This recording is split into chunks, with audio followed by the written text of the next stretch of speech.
El verdadero evangelio no es un evangelio encubierto, pero aun si nuestro evangelio está encubierto, entre los que se pierden está encubierto, pues el Dios de esta edad presente ha cegado el entendimiento de los incrédulos para que no les ilumine el resplandor del evangelio de la gloria de Cristo, quien es la imagen de Dios.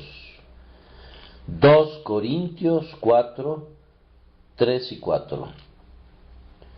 Pablo había estado hablando acerca de Moisés, de cuando se cubría su cara con un velo. Nuestro evangelio no tiene ningún velo, sino que muestra a los hijos de los hombres toda la gloria de su rostro.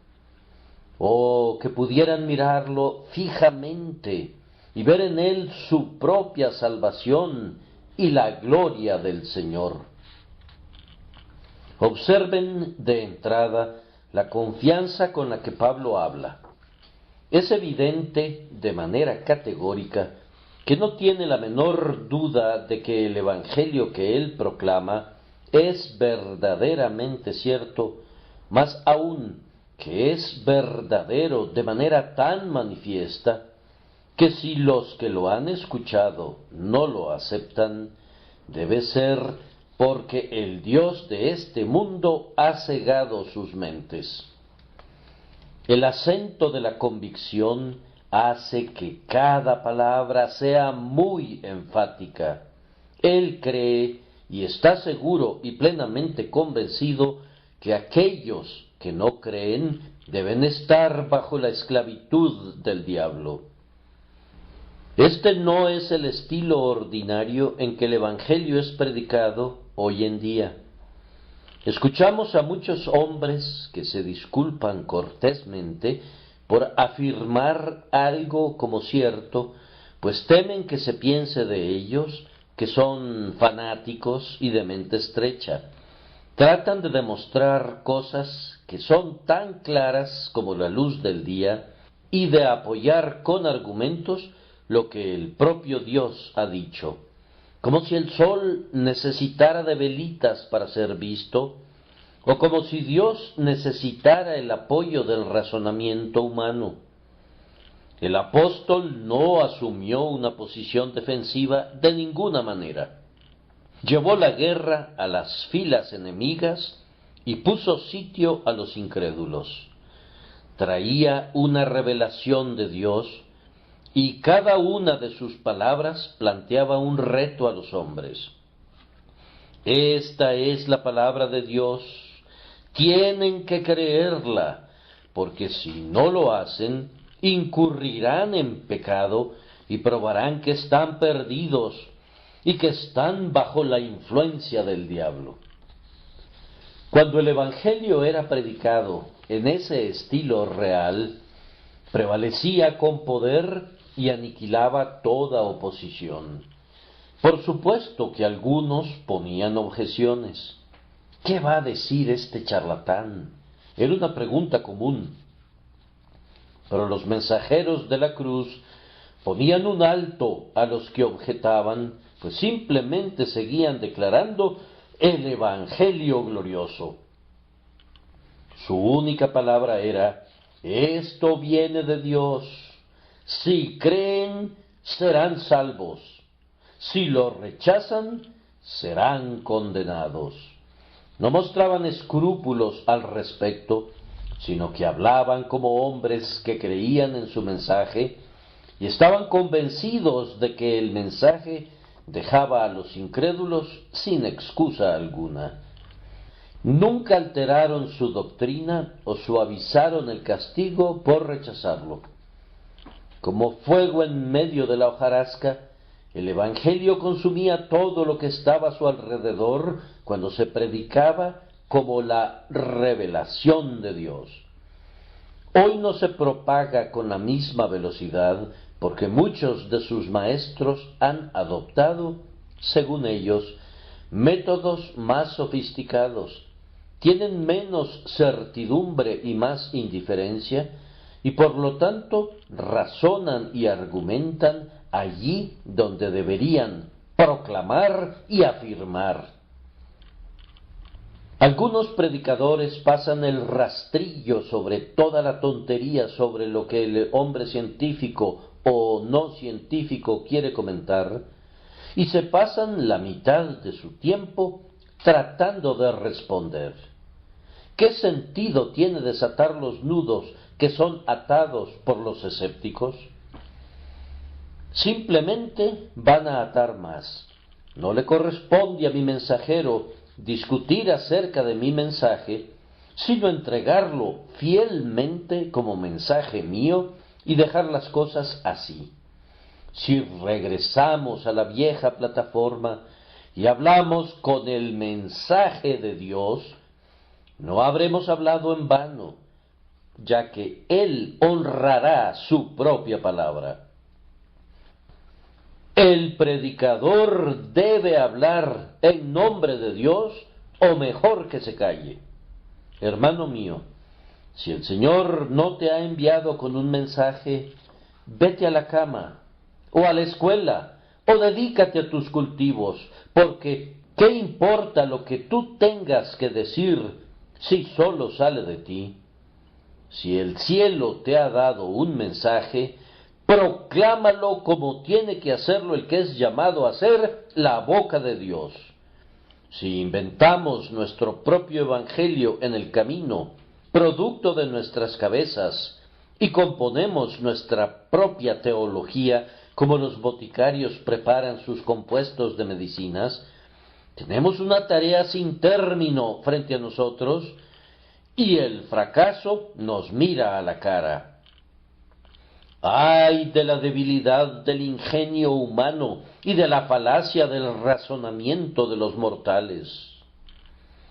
Pero si tenemos que entregar lo que Dios declara, tenemos una simple tarea que nos llevará a grandiosos resultados, pues el Señor ha dicho: así será mi palabra que sale de mi boca, no volverá a mí vacía. ¿Dónde aprendió el apóstol a hablar de manera tan positiva? En el primer versículo de este capítulo nos dice: por esto, teniendo nosotros este ministerio según la misericordia que nos fue dada, no desmayamos. Él mismo había sido una vez un perseguidor y había sido convencido de su error cuando se le apareció el Señor Jesús. Este fue un gran acto de misericordia.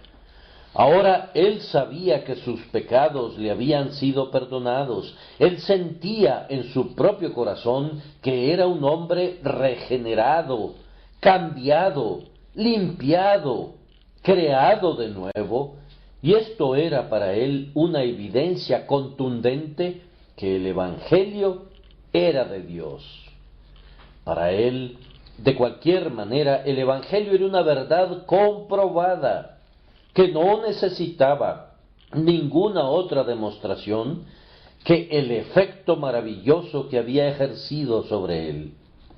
Habiendo recibido él mismo la misericordia, juzgaba que otros hombres también necesitaban esa misericordia igual que él, y que el mismo Evangelio que había traído luz y consuelo a su propia alma, les traería la salvación también a ellos.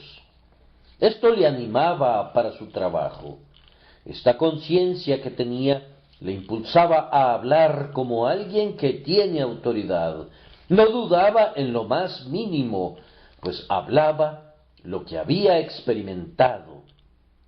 Ah, amigos, nosotros no solamente entregamos un mensaje que creemos que es de Dios, sino que decimos lo que ha sido probado y comprobado dentro de nuestras propias almas.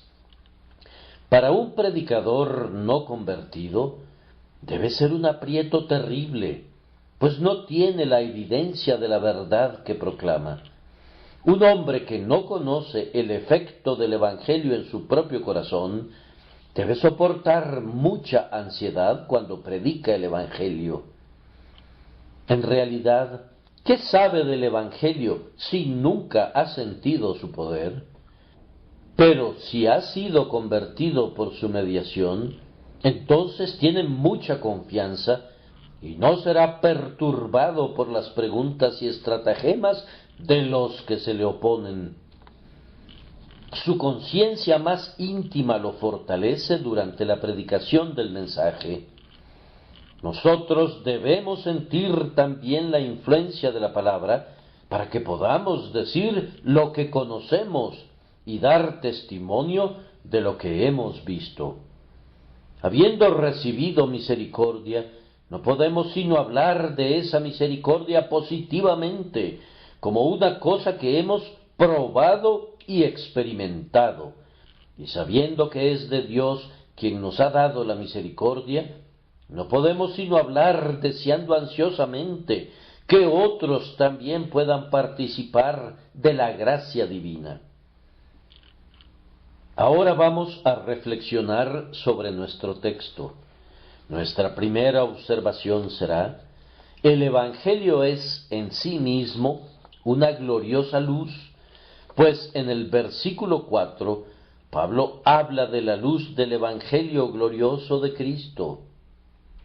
En segundo lugar, este Evangelio es en sí mismo comprensible y sencillo.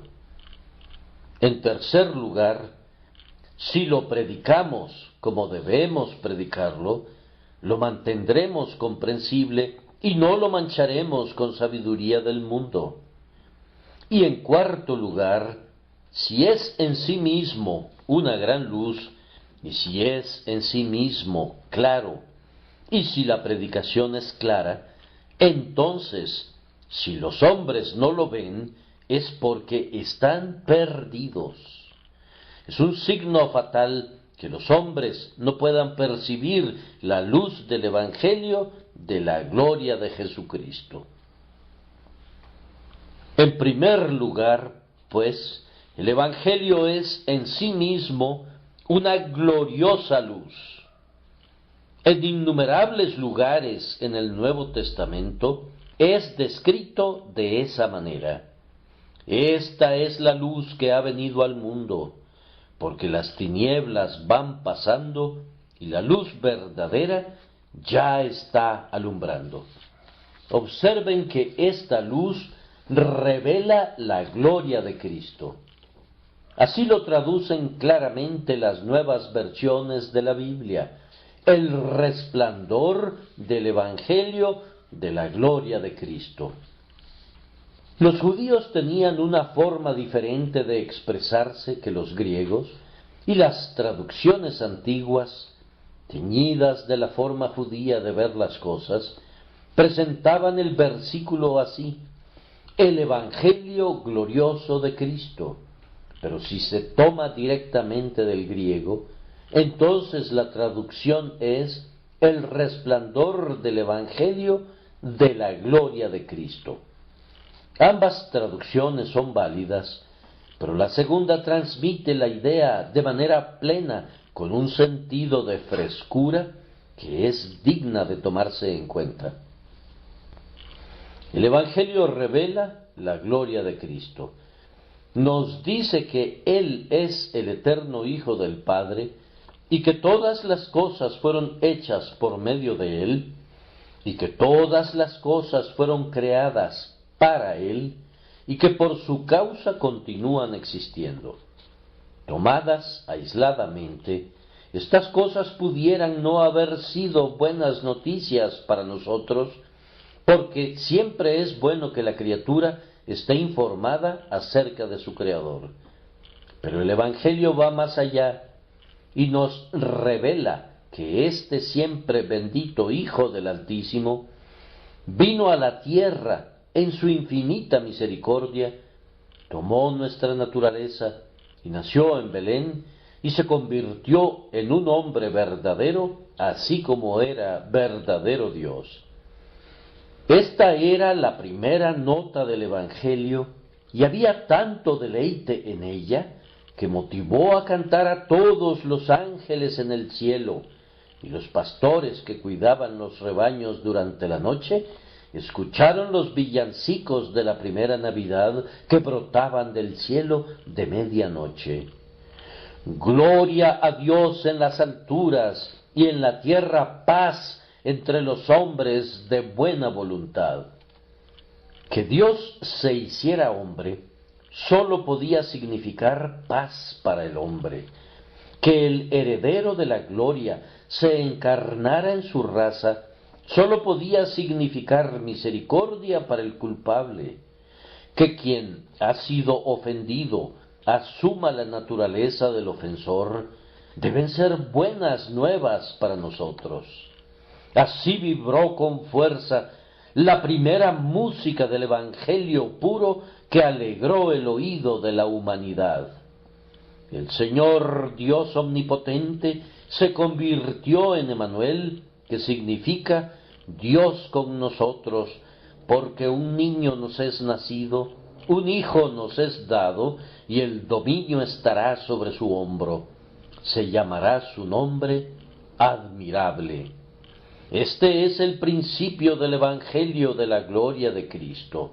Él obtuvo una mayor gloria al despojarse de su divina gloria. Más aún, el Evangelio nos dice que este mismo Dios fuerte, Padre eterno, Príncipe de paz, habitó aquí entre los hombres, predicando y enseñando y haciendo milagros de misericordia sin igual en todas partes, mostrándose a sí mismo como el hermano del hombre, compasivo y tierno y manso, recibiendo aún a los más humildes del pueblo, inclinándose a los más pequeños de la raza humana. Está escrito: se acercaban a él todos los publicanos y pecadores para oírle. Y de nuevo tomó a los niños en sus brazos y los bendijo y dijo: dejad a los niños venir a mí y no les impidáis. Hubo una buena nueva acerca de todo lo que él hizo, y una gloria que los hombres que son puros de corazón ven y admiran. Su vida fue una buena nueva. Era algo nuevo y lleno de gozo que Dios habitara entre los hombres y que fuera hallado en condición de hombre.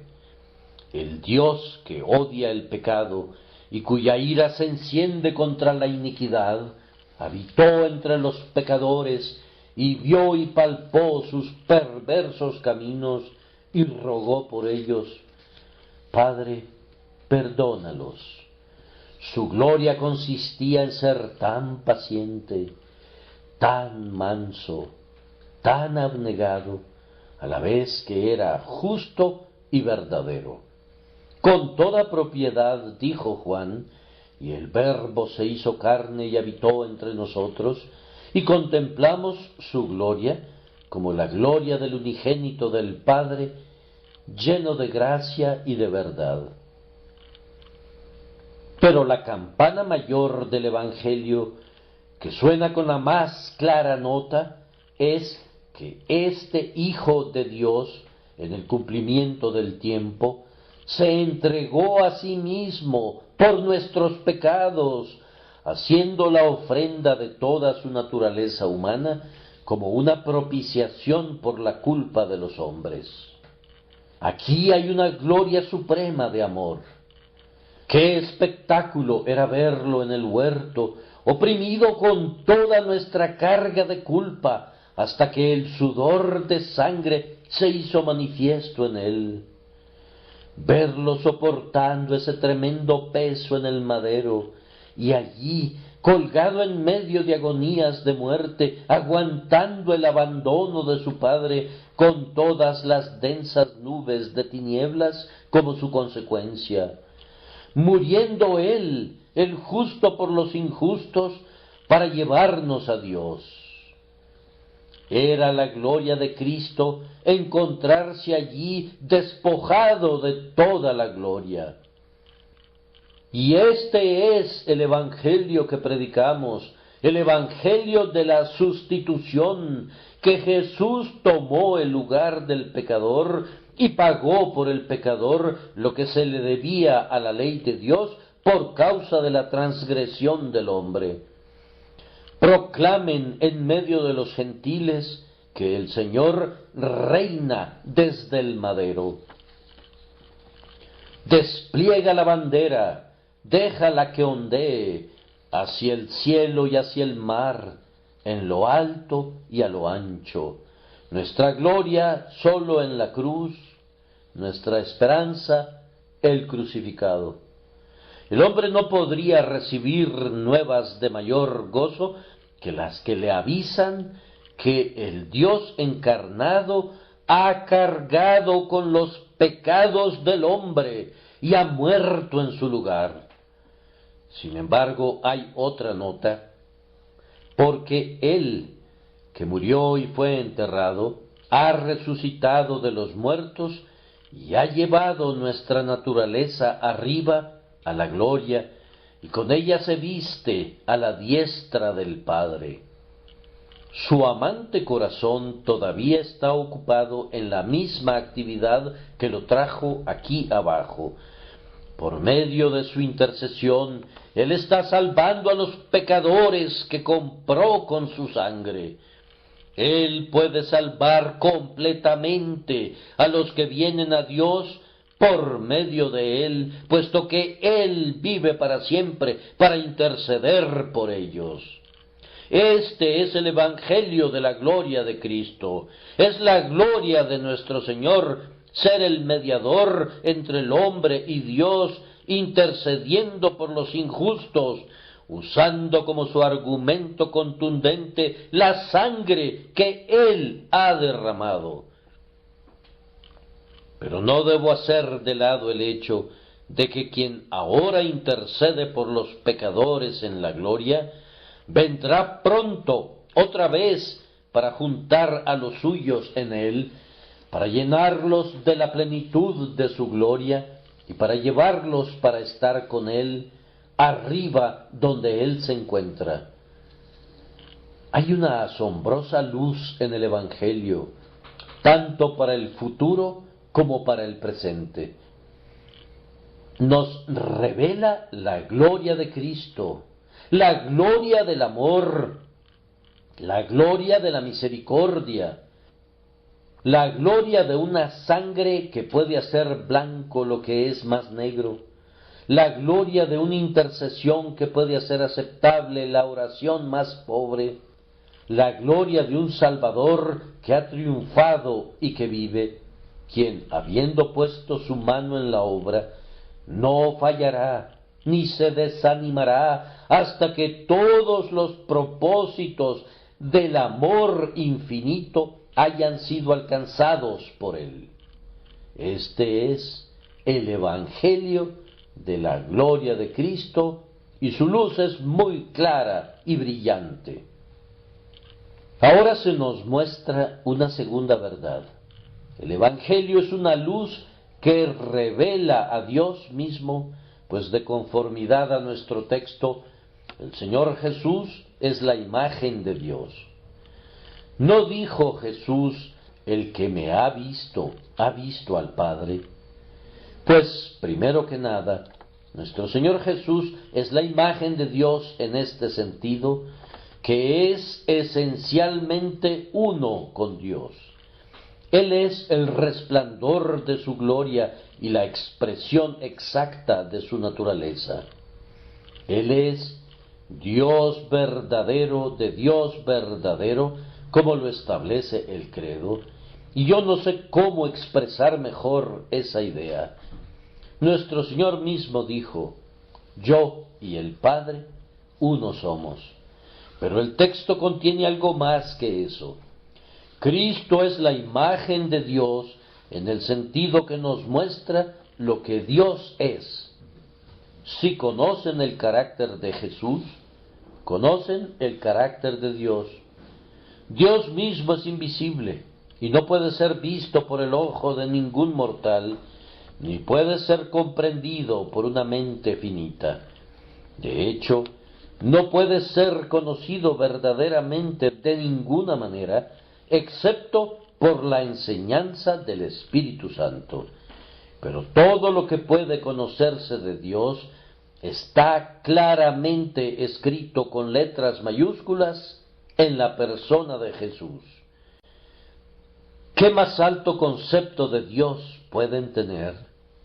Aun aquellos que han negado la divinidad de nuestro Señor, lo han admirado por su carácter sin igual. Lean el relato de su vida y traten de mejorar esa vida. Pueden indicar algo que debe quedar fuera o algo que deba ser agregado. Él es Dios y en Él vemos a Dios en la medida que podemos discernir a ese Padre sin igual de nuestros espíritus. De tal manera que el Evangelio está lleno de luz y revela, en primer lugar, al mediador y después al Señor Dios mismo. Ahora, queridos amigos, este Evangelio de la gloria de Cristo es realmente luz para nosotros, es decir, trae con él todo lo que la metáfora de la luz conlleva. Primero que nada, trae iluminación. Es una iluminación del alma, que te conozcan a ti, el único Dios verdadero, y a Jesucristo, a quien tú has enviado. Es luz para el entendimiento, porque puede ver que el unigénito ha revelado al Padre. El hombre busca a Dios si de alguna manera, aun a tientas, palpase y le hallase, y el gentil se tropieza aquí y allá, andando a tientas en su ceguera. Posiblemente el mundo estaba más cerca de la verdad cuando lo llamó el Dios desconocido. Cuando la sabiduría de este mundo comenzó alguna vez a definir y a describir a la divinidad, entonces mostró su propia insensatez. El mundo no ha conocido a Dios mediante la sabiduría, pero en la persona del Señor Jesús tenemos la verdadera representación, la imagen y representación de la divinidad. No se puede decir de los verdaderos cristianos: vosotros adoráis lo que no sabéis, porque nosotros sabemos lo que adoramos. Cada uno de nosotros puede afirmar: porque yo sé a quién he creído. No tenemos ninguna duda acerca de quién es nuestro Dios o lo que es. Hay un conocimiento dado a los hombres mediante el Evangelio que genera la luz del día en el entendimiento. Pero también es luz en otro sentido, es decir, en el sentido de consuelo. Cuando un hombre ve a Dios en Jesucristo, no puede ser infeliz. ¿Estaba ese hombre cargado de pecados? Cuando ve a Jesucristo cargando al pecado en su propio cuerpo sobre el madero y cree en él, en ese momento es liberado de su carga. Cuando se agita bajo los cuidados y las pruebas de la vida y por medio de la fe mira a Jesús que padeció sufrimientos infinitamente mayores, entonces es liberado del aguijón de la aflicción. Le tiene miedo a la muerte cuando oye que Jesús dice: yo soy la resurrección y la vida, entonces aprenderá a desear más bien que a temer a la muerte. Le preocupa el porvenir, se cierne sobre él oscuramente el terrible futuro, cuando oye que Jesús dice: yo soy el que vive, estuve muerto, y he aquí que vivo por los siglos de los siglos, y tengo las llaves de la muerte y del Hades. Nunca más tendrá miedo del mundo separado de los espíritus, del cual Cristo tiene la llave, ni temblará ante el incendio que arrasa con el mundo, ni la ruina de la creación, porque se sostiene en Él, que ha dicho: porque yo vivo, también vosotros viviréis. Nunca brilló una luz igual sobre los hijos de los hombres. Esta eterna verdad no tiene rival, ni como instrucción, ni como consuelo. Un arcángel no podría decirte el gozo que este Evangelio de la gloria de Cristo ha dado a los hijos y a las hijas de la aflicción. A donde llega, libera a la mente cautiva y quita los dolores del remordimiento.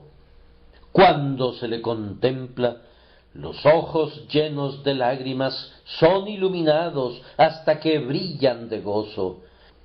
Oh, el gozo inefable de que Cristo sea nuestro Salvador y que el Dios glorioso sea nuestro Padre. Ahora damos un paso adelante y observamos que este Evangelio es en sí mismo muy comprensible y sencillo. El Evangelio no contiene nada que pueda dejar perplejo a nadie, a menos que quiera voluntariamente quedar perplejo. No hay nada en el Evangelio que un hombre no pueda captar si desea entenderlo. Todo es muy sencillo para el hombre que somete su entendimiento a Dios. Siempre que recibo un libro cuyo contenido me cuesta mucho entender, me gustaría enviarlo de regreso a su autor y pedirle que lo escriba de nuevo, porque estoy seguro de que él mismo no está claro de su contenido. De lo contrario, fácilmente podría hacerme saber lo que quiso decir. Un hombre no domina adecuadamente un tema mientras no pueda comunicar sus pensamientos sobre ese tema, de tal manera que las personas de inteligencia ordinaria puedan enterarse de lo que el autor trata. Ahora, el Señor tiene en su mente un plan de salvación claramente definido para los hombres y lo ha expresado sin ninguna ambigüedad. A ciertos teólogos les gusta predicar un evangelio incomprensible, puesto que esto les da un aire de sabiduría ante el juicio de los necios. Algunos de los que escuchan prefieren sermones que no pueden entender. Para ellos, lo difícil y lo intrincado es como la esencia y lo medular. Una vez escuché que alguien dijo que le gustaba un poco de cartílago en los sermones o un hueso para probar la fortaleza de sus dientes. Podríamos fácilmente darles gusto a tales amigos, pero no vemos ninguna autoridad en las Escrituras para satisfacer tales gustos. Yo me esmero en quitar las semillas de la fruta antes de preparar la comida. Cuando comemos, no es de ninguna manera sano que nos traguemos los huesos, pues no podríamos digerirlos y podrían causarnos una lesión interna. Las almas necesitan alimento espiritual, no más problemas ni acertijos. Así, cuando un hombre predique el Evangelio de tal manera que su presentación no tiene ni pies ni cabeza, no necesitan angustiarse, porque lo que ese Señor tiene que decir no amerita que se preocupen por entenderlo. Si es el propio Evangelio del Señor, los que son hacedores de la voluntad del Señor pueden entenderlo. Y si no pueden entenderlo, entonces no es el Evangelio de la gloria de Cristo, sino un evangelio de invención humana. El verdadero evangelio es la sencillez misma. Escuchen, que Dios haya venido entre los hombres y haya tomado nuestra naturaleza, es un misterio de tal magnitud que no sabemos cómo pudo ser. Bendito sea Dios. No queremos saber cómo sucedió, solo sabemos que ocurrió y ese hecho es suficiente para nosotros. Entendemos que el Verbo se hizo carne y habitó entre nosotros y nos gozamos en ello.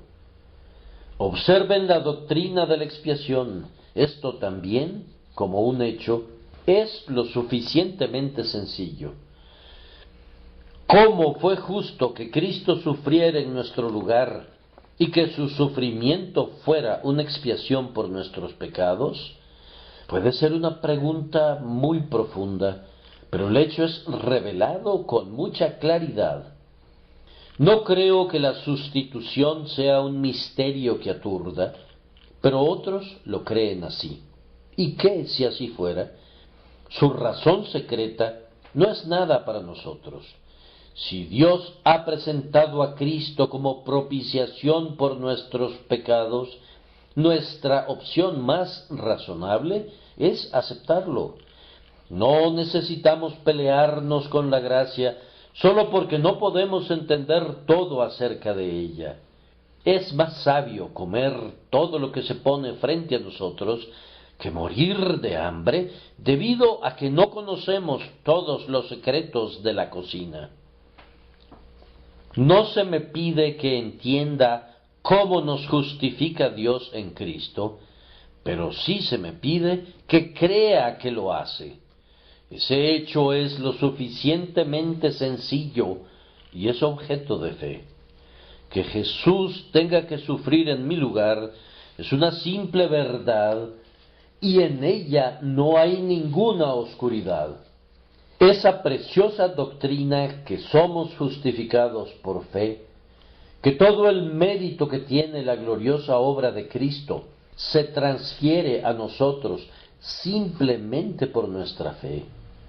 ¿Hay algo difícil en eso? Sé que los hombres pueden cavilar hasta tener el rostro ennegrecido, pero la doctrina es obvia. A veces las personas preguntan, ¿qué es creer? Pues es confiar, depender, apoyarse sobre, fiarse de. Eso es todo. ¿Hay algo difícil acerca de eso? ¿Quieres ponerte lentes para poder ver esa verdad? ¿Te tomará una semana asimilar esa idea? No, el hecho de que Dios se hizo carne y habitó entre nosotros y hallándose en condición de hombre, se humilló a sí mismo, haciéndose obediente hasta la muerte por nuestra causa, y que ahora nos pide simplemente que creamos en Él y viviremos, es una verdad tan sencilla como cualquier otra en la esfera del conocimiento. A algunas personas les gustaría un evangelio de perplejidad. Ellos prefieren un poco de confusión del intelecto. Les encanta deambular en medio de una bruma luminosa en la que nada está definido de manera clara. Piensan que siguen adelante cuando dejan a otros atrás, mientras escalan un absurdo sublime. Ahora, supongamos que el Evangelio contiene terribles misterios y está plagado de asuntos difíciles de entender. Supongamos que requiere previamente la lectura completa de 18 volúmenes antes de poder entenderlo.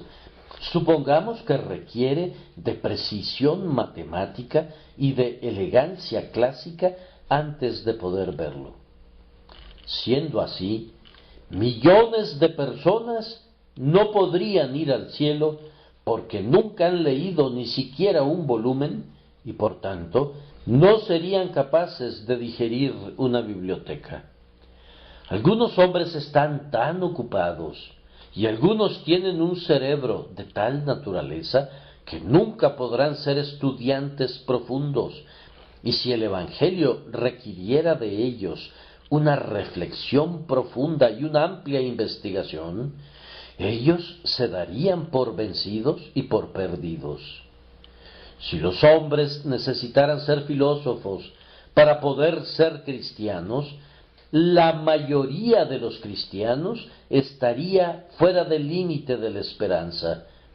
Si las masas del pueblo tuvieran que leer mucho antes de poder captar la idea de la salvación por la fe en Cristo Jesús, nunca captarán esa idea, perecerán inevitablemente.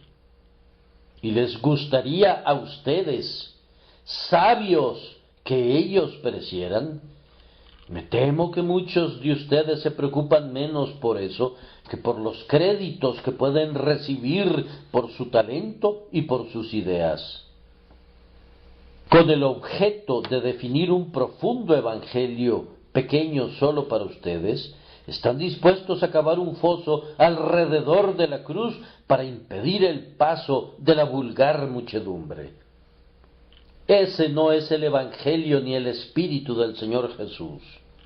Tengan mucho cuidado de que no se les escape la verdad a ustedes mismos.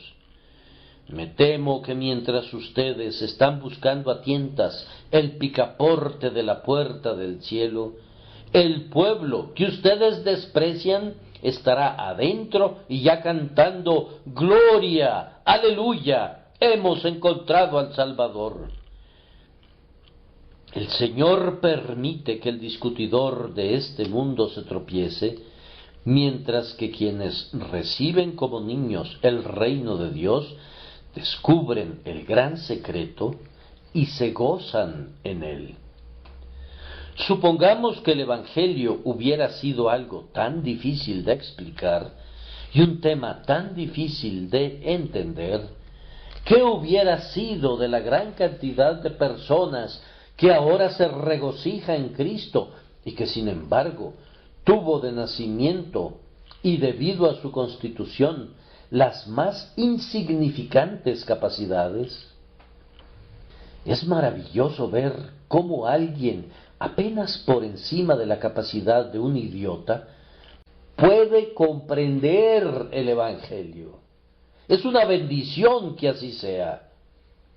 He escuchado acerca de un pobre muchacho a quien sus maestros habían estado instruyendo por años y un día le dijeron: «Bien, Santiago, dinos, ¿tienes un alma?». «No, no tengo alma».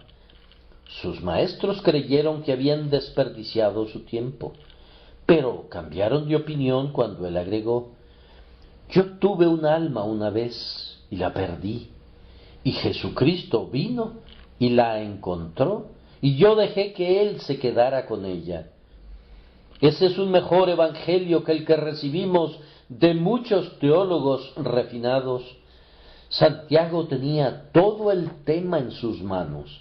Cristo había encontrado su alma y Él se le estaba guardando.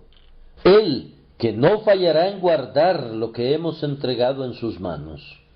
Aplaudimos de gozo porque el Evangelio revela el camino directo del hombre al cielo y hace sabio para la salvación al más analfabeta. El pastorcito de la llanura de Salisbury puede entender el Evangelio de la misma manera que el obispo de la catedral de Salisbury. Y la hija del lechero puede sentir su poder tan plenamente como una princesa. Supongamos que el Evangelio fuera difícil de entender. ¿Qué haríamos en nuestro lecho de muerte? Muchas veces nos llaman de emergencia para atender a personas que han sido negligentes en buscar la gracia y se están muriendo en la ignorancia. Es una tarea terrible para nosotros tener que explicarles el camino cuando ya están entrando en el oscuro descenso a la muerte.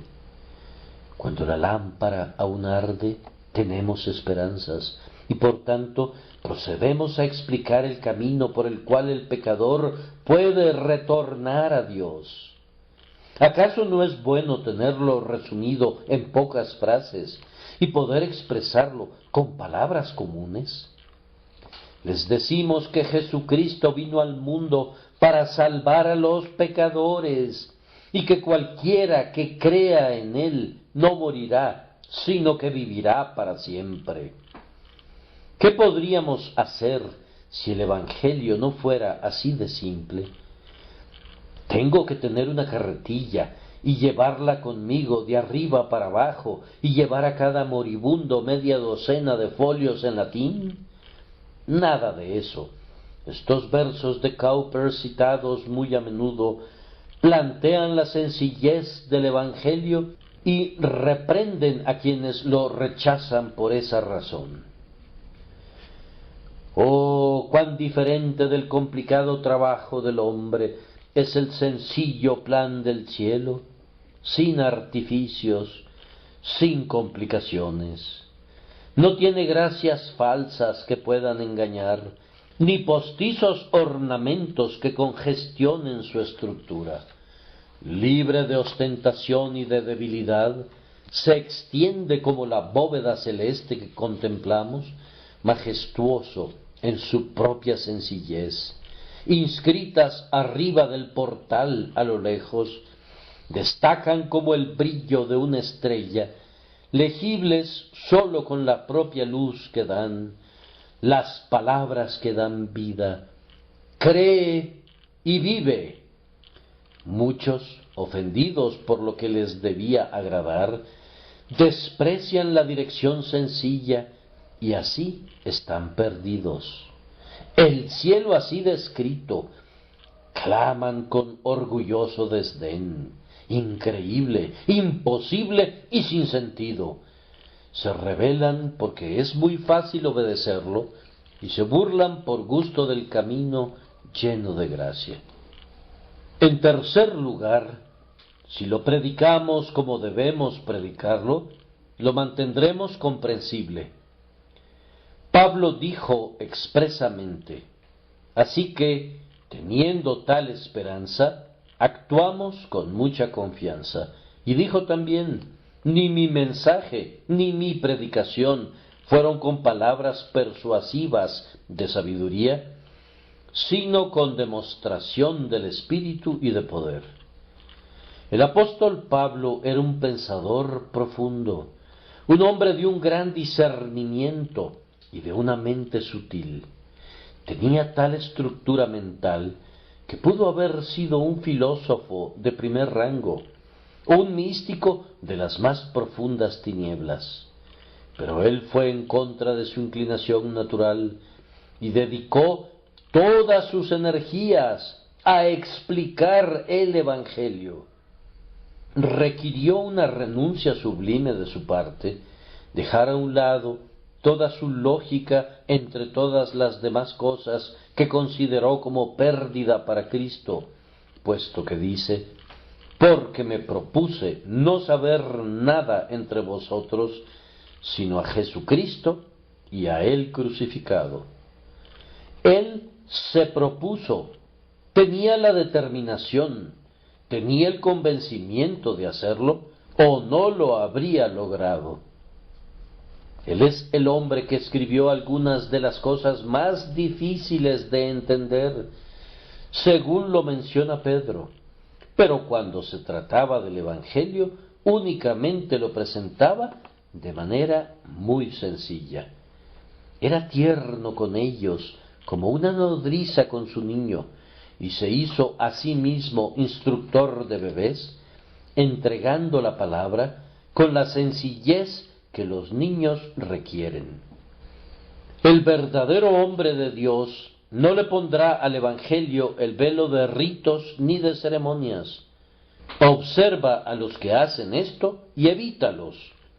Vemos en algunas iglesias al sacerdote, con qué reverencia camina hacia la derecha o hacia la izquierda, con sus manos enlazadas, repitiendo frases en latín desconocidas para el pueblo. Él da vueltas, hace una reverencia y vuelve a dar vueltas.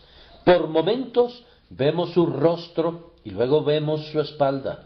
Supongo que todo eso tiene por fin la edificación. Pero yo, pobre criatura, no puedo encontrar la menor instrucción en ello, ni, hasta donde sé, ninguna de las personas que miran pueden hacerlo. ¿Cuál es el significado de los monaguillos vestidos con túnicas elegantes, echando tanto humo? ¿Y qué significan esas flores y esas imágenes en el altar? ¡Cuán espléndida es esa cruz que adorna la espalda del sacerdote! Parece ser hecha de rosas. La gente mira y algunos se preguntan dónde consigue esos ornamentos, mientras otros hacen especulaciones acerca de la cantidad de cera que se consume cada hora. Y eso es todo. Cristo está escondido tras los velos de las señoras, si en verdad está allí. Conozco a muchos sacerdotes que no quisieran hacer todo eso, pero sin embargo esconden al Señor en un lenguaje rebuscado. Es algo grandioso remontarse a las alturas sobre las alas de la elocuencia y desplegar la gloria del discurso hasta que te deshaces en medio de una espléndida perorata en meros fuegos artificiales, tal como finalizan muchas exhibiciones. Pero esto no es lo que conviene a los predicadores del Señor Jesús. Siempre les digo a nuestros jóvenes que uno de sus mandamientos debe ser: no dirás peroratas. Intentar usar un lenguaje diferente al lenguaje sencillo cuando predicamos la salvación es abandonar nuestro propio trabajo. Nuestra única obligación es explicar el Evangelio de manera sencilla. Nuestro negocio es el alimento, no las flores. Que los ornamentos llamativos queden para el teatro o para el bar, donde los hombres buscan distraerse o donde debaten para ganar algo. O dejemos que todas estas pobres tonterías queden para el Senado, lugar donde los hombres defienden causas o denuncian de acuerdo a lo que convenga a su partido. No nos toca a nosotros convertir el peor argumento en el mejor, ni esconder la verdad bajo montañas de palabras. En lo que a nosotros toca, debemos escondernos detrás de la cruz y hacer saber a los hombres que Jesucristo vino para salvar a los perdidos, y que si creen en Él, serán salvos de manera inmediata y para siempre. Si no les hacemos saber esto, entonces no habremos dado en el blanco, sin importar la manera grandiosa en que nos hayamos comportado. ¿Qué? ¿Habríamos de convertirnos en acróbatas de palabras o malabaristas que hacen maravillas? Así, Dios es insultado, su evangelio es degradado y las almas son abandonadas a su perdición. Quisiera decir algo más bien personal en este momento y luego pasar a otro punto. Yo puedo decir con el apóstol: actuamos con mucha confianza y por tanto, si el evangelio que he predicado está encubierto, yo no le he puesto el velo. He usado palabras comunes cuando he creído que se entenderían mejor, y he dicho todo tipo de historias sencillas cuando he considerado que me servirían para dar a conocer el evangelio. Nunca he usado palabras rebuscadas cuando he podido evitarlo.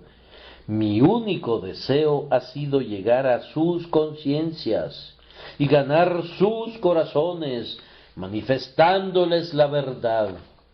Si no ven la luz, no es porque yo la haya escondido. Con este punto terminamos. Si los hombres no lo ven, es porque están perdidos. Pero aun si nuestro evangelio está encubierto, entre los que se pierden está encubierto. El Dios de este mundo ha cegado sus ojos incrédulos para que no brille sobre ellos la luz del glorioso evangelio de Cristo.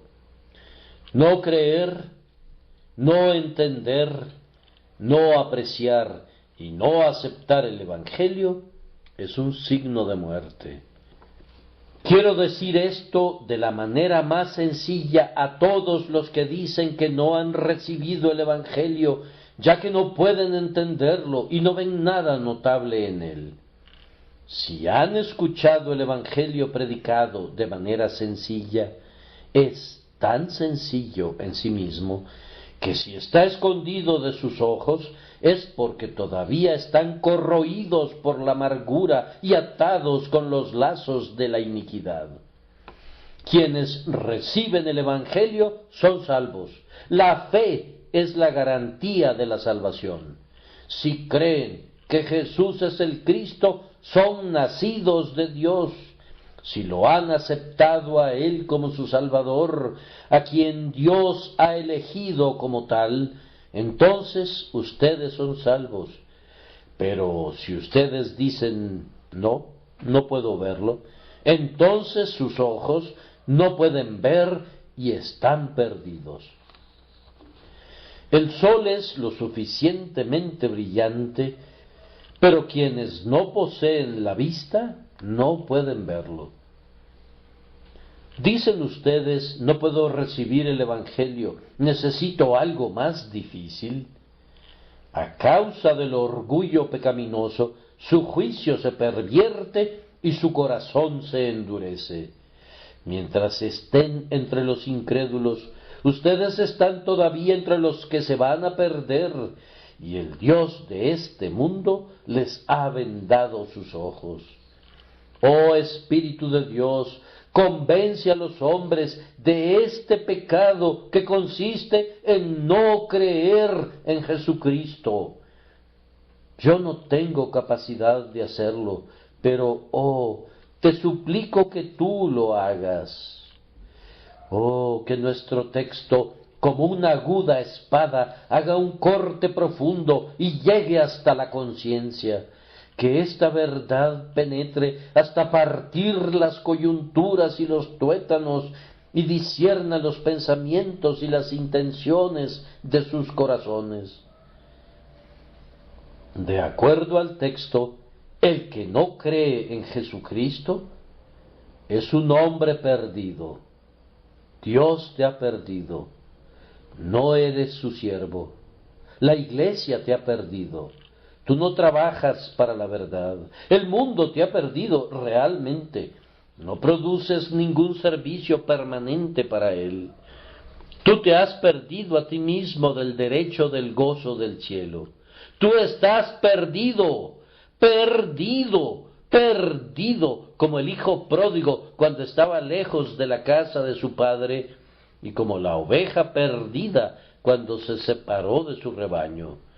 No es solamente que te vas a perder, sino que estás perdido, pues el que no cree ya ha sido condenado, porque no ha creído en el nombre del unigénito Hijo de Dios.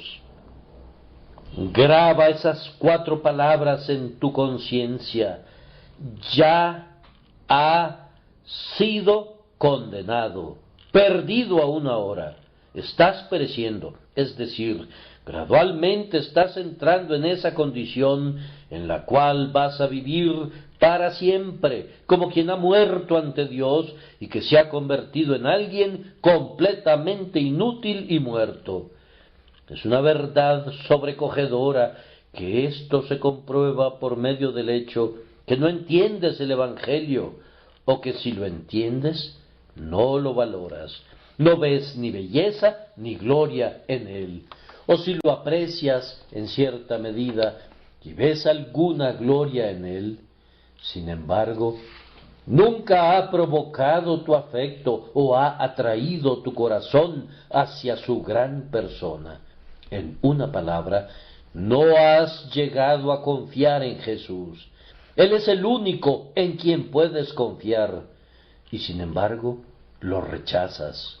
Es la cosa más sencilla del mundo, confiar en Cristo, y sin embargo no quieres hacer eso que es tan sencillo.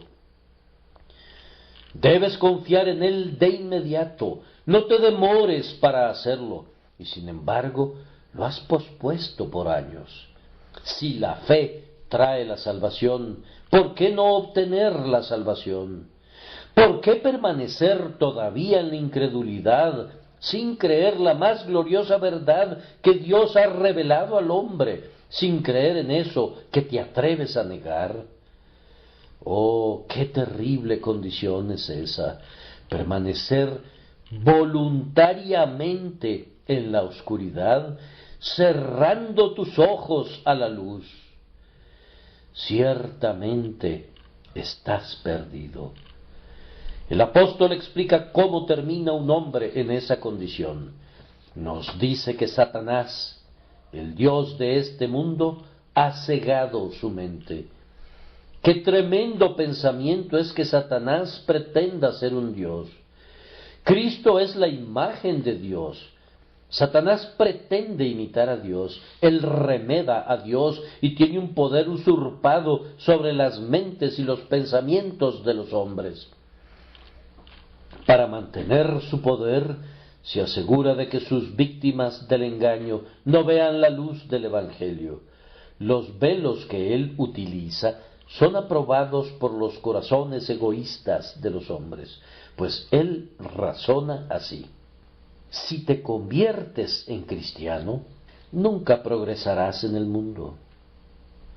Tapa cada uno de tus ojos con una moneda de oro, y entonces no puedes ver a pesar de que el sol brilla con la intensidad del mediodía. El orgullo ata una banda de seda alrededor de tus ojos, y así, nuevamente, la luz no puede pasar. Satanás susurra: si te vuelves cristiano, se van a burlar de ti. Así aísla a su víctima por temor al ridículo. Tiene muchos mecanismos ingeniosos mediante los cuales pervierte el juicio de los hombres hasta que les impide ver lo que es totalmente evidente y no pueden creer lo que es incuestionable. Hace que ganar el cielo parezca algo que no es digno de considerarse cuando se compara con la pequeña pérdida que la religión puede implicar. Le oculta al alma la bendición del pecado perdonado, la adopción en la familia de Dios y la certeza de la gloria eterna, echando polvo en sus ojos para que el alma no pueda mirar verdaderamente las cosas. ¿Qué puedo decir para terminar sino esto? ¿Hay algunos perdidos entre ustedes? Según la explicación del texto, todos ustedes son aquellos para quienes el Evangelio está encubierto. Bien, pero gracias a Dios, ustedes pueden ser hallados todavía. Hoy están perdidos, pero no tienen que estar perdidos mañana. Están perdidos mientras oyen este sermón, pero pueden ser hallados al terminar esta predicación. El buen pastor ha salido a buscar a la oveja perdida.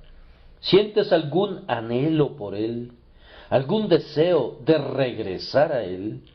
Entonces, míralo con una mirada de confianza. No estás perdido si miras de esa manera, ni nunca lo estarás. El que cree en Jesús es salvo, y es salvo eternamente. ¿Tiene alguno de ustedes los ojos vendados? Tus ojos están vendados si el Evangelio está encubierto para ti, de tal forma que no ves su claridad. Pero no tienes que permanecer en la oscuridad. Hay uno aquí hoy que da vista a los ojos que no ven. Clama a él como lo hicieron los dos ciegos: ten misericordia de nosotros, Hijo de David. Ten misericordia de nosotros, Hijo de David. El Mesías vino precisamente para dar vista a los ciegos. Era parte de su misión cuando vino de la gloria del Padre. Él te puede dar la vista a ti. Búscala. ¿Es el Dios de este mundo tu Señor? Así debe ser si no puedes ver la gloria del Evangelio, pero no tiene que seguir siendo tu Dios. Pido en oración al Espíritu Santo que te ayude a destronar a este intruso. ¿Por qué tienes que adorarlo? ¿Qué bien te ha hecho alguna vez? ¿Qué elemento hay en su carácter que lo haga digno de ser tu Dios? Rompe el yugo, rompe las cadenas que te mantienen en su esclavitud. El verdadero Dios se ha encarnado para liberarte y para destruir todas las obras del diablo. Se puede quitar cualquier cosa que te impida mirar la gloria de Dios en el rostro de Jesucristo. He sido enviado para decir en nombre de mi Señor, el que cree en Él no es condenado, el que cree y es bautizado será salvo. Venid pues, dice Jehová, y razonemos juntos. Aunque vuestros pecados sean como la grana, como la nieve serán emblanquecidos, aunque sean rojos como el carmesí, vendrán a ser como blanca lana. Confía en el Salvador, confía en el Dios encarnado, confía en Él ahora y confía en Él de inmediato. Y aunque hace apenas un momento tú eras tan negro como la medianoche infernal, estarás tan limpio y brillante como el mediodía eterno del cielo. En un instante desaparecerán todos los pecados que te ha tomado 50 años acumular. Las transgresiones de todos tus días serán arrojadas bajo el mar y nunca serán vistas de nuevo. Solamente quiérelo y obedece, y sométete al Dios encarnado, que vive para siempre, para cuidar a quienes ponen su confianza en Él. Que el Señor los bendiga, queridos amigos, eternamente. Amén y amén.